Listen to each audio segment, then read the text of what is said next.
Good morning. It's Friday, October 3rd, and here's your morning news rundown in under 5 minutes. The shutdown drags on with no progress, leaving hundreds of thousands of federal workers furloughed and may be fired, according to J.D. Vance.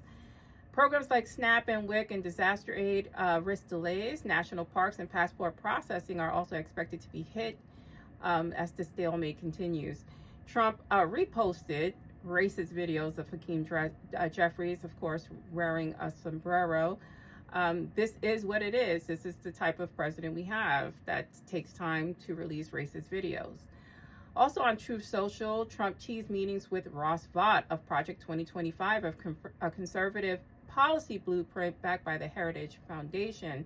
The plan calls for purging the civil service, consolidating executive power, rolling back LGBTQ plus rights, environmental protections, and DEI policies. Trump previously claimed he didn't know what 2025 was, Project 2025. We established that that was a lie. Of course, all groups, including civil rights groups, are saying that this is institutionalizing racism and it's going to entrench white Christian nationalist ideology into government policy. Remember, there was a thing such as separation of church and state. Whatever happened to that? Let me know your opinion. Trump told Congress the U.S. is in armed conflict with drug cartels, using it to justify strikes in the Caribbean and kill people, because that's what we've done so far.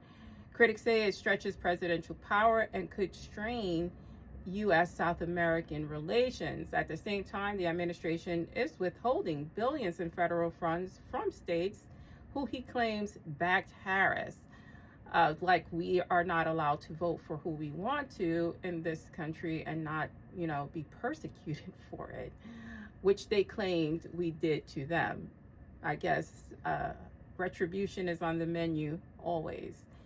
Legal experts say this move could face serious constitutional hurdles. I don't know about that because the Supreme Court has been bending in ways that I never thought I would see happen, but here's where we are. I'm very curious to know, a lot of people are not reporting on this, is that Trump keeps alluding to the fact that he is seeing riots happen in Portland and fires being set.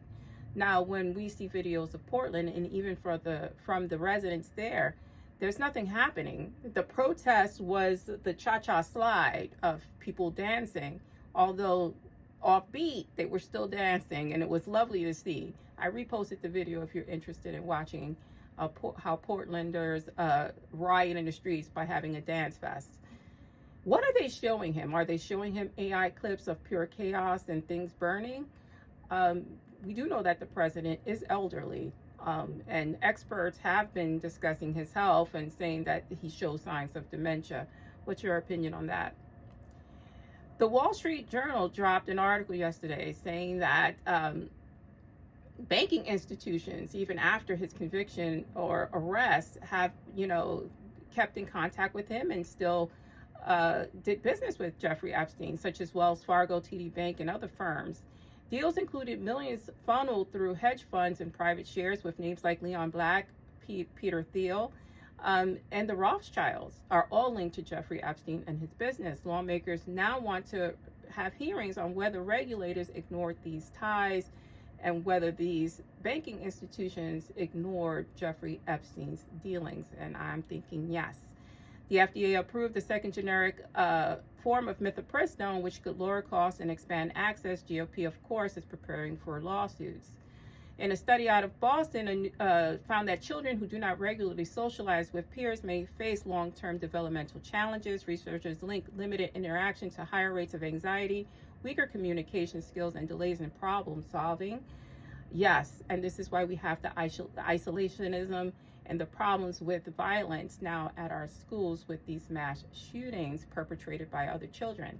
That's your morning news rundown. I'm Simply Sugar. Stay smart, stay safe, stay informed. Please like and share. Thank you.